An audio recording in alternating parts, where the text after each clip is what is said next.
So I kind of went cheap on this. It's just I just want to see actually how well it does naturally. It's a Dyno Racing from off of Amazon. It cost me like 30 some dollars for this gauge. It comes with a wire and everything, and a sensor that's already plugged into the coolant housing right here.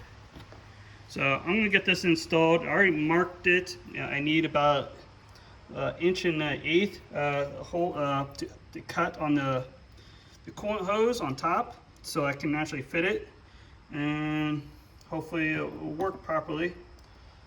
But yeah, yeah, I have this hose clamps and everything, so I'm gonna cut it so there's no very much of fluid. It's gonna be dumping everywhere. So I'm going to get my nice sharp razor and cut these little two lines right there to fit it. All right, now I have it all clamped up on both sides, so there's going to be very minimum. So I'm naturally going to try to put that adapter on fast as I can, and so there's not very much of fluid. I do have a bucket underneath just in case I lose any. I've been using for coolant as it is, so let me get started here. Today I'm going to install this coolant block so I can get in a gauge so I can read coolant temperatures. So this don't have a factory gauge on the car itself, and I'm kind of surprised. You can see there's nothing. You have RPM, you got miles per hour, and the gas gauge. Nothing, only but a blue light and a red light. That's it when it gets cold and hot. So I'm adding a aftermarket 28 millimeters thing to fit right in this section right here. So I'm gonna show you what my gauge I'm going to use. All right.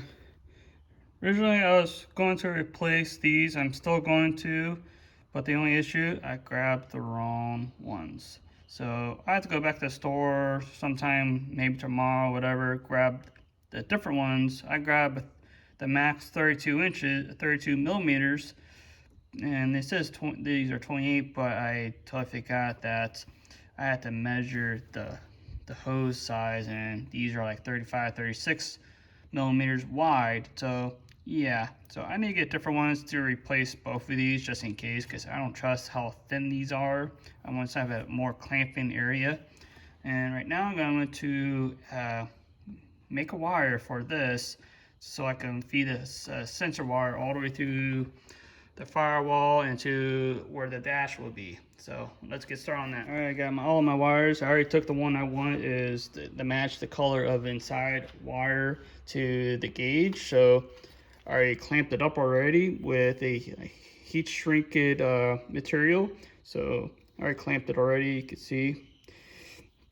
This is a 16 to 18 gauge wire clamp, and this is the 18 gauge wire right here. So now I need to heat shrink it really quick, and so I can measure from the inside how much feet I need to get this wire all the way into the cabin.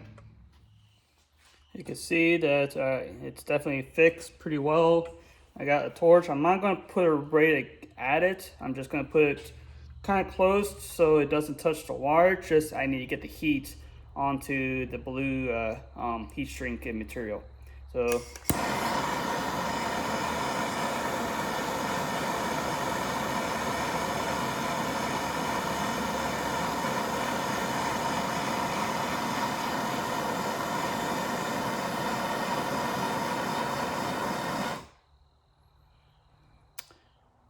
all right, I'm gonna let that cool really quick, and so I can get the wire over there. It's gonna be a little hot, so I don't want to damage it or anything. So I'm gonna just let it set and wait.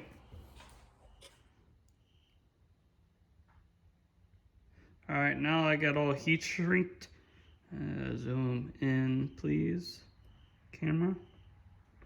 There we go. I got all heat shrink. You could tell. Now I just need to get it on right here onto this little thread right here. And there are threads right here, so I can get it all mounted. and ready. I got this little nut for it. It's a 7mm nut, so I try my best with one finger while I'm holding.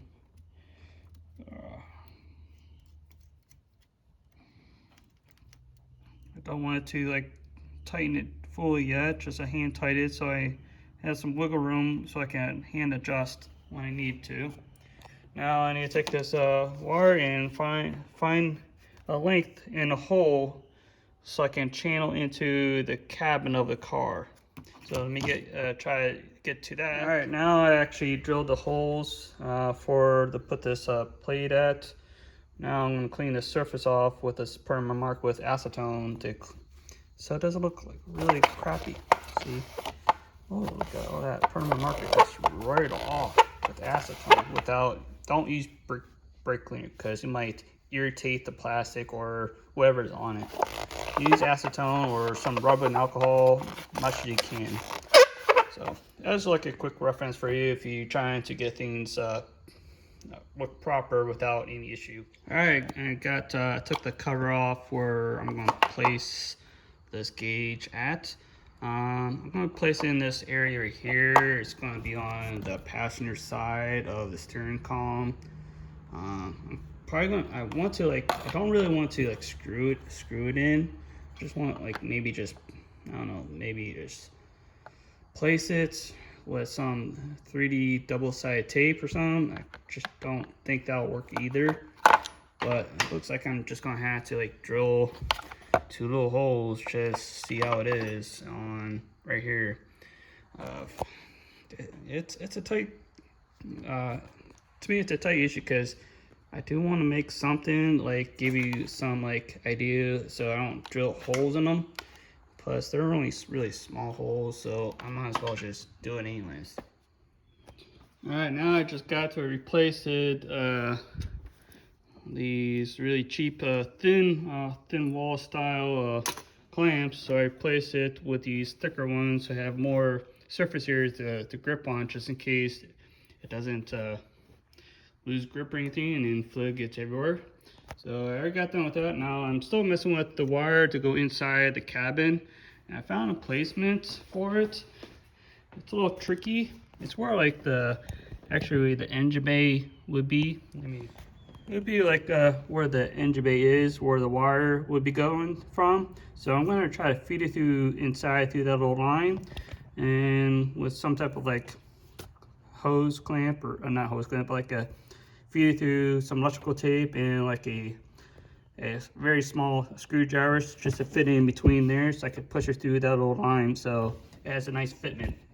So it should go decently. Should have some decent room, but I had to find a way to feed it and get my hand through it because it's a tight fitment, and I don't have I have small hands, but I don't have small hands enough to get to it, so I have to figure a way. All right, now it's showing it's at 59 Celsius, not degrees Celsius.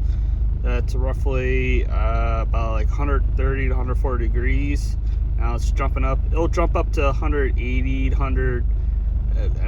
it'll jump up to 80 to 83 degrees while I'm sitting in one place for a very long time. And it'll jump up to close to like the 84, 85. I think that's roughly about 190 degrees.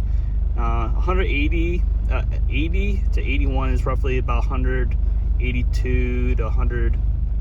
Don't be exact. I'm trying to remember from looking it up.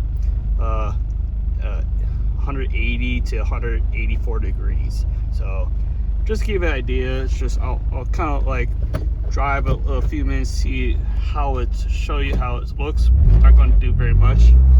Just note that my exhaust is kind of loud.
want more content kind of like this, or more track based, or more projects, just let me know.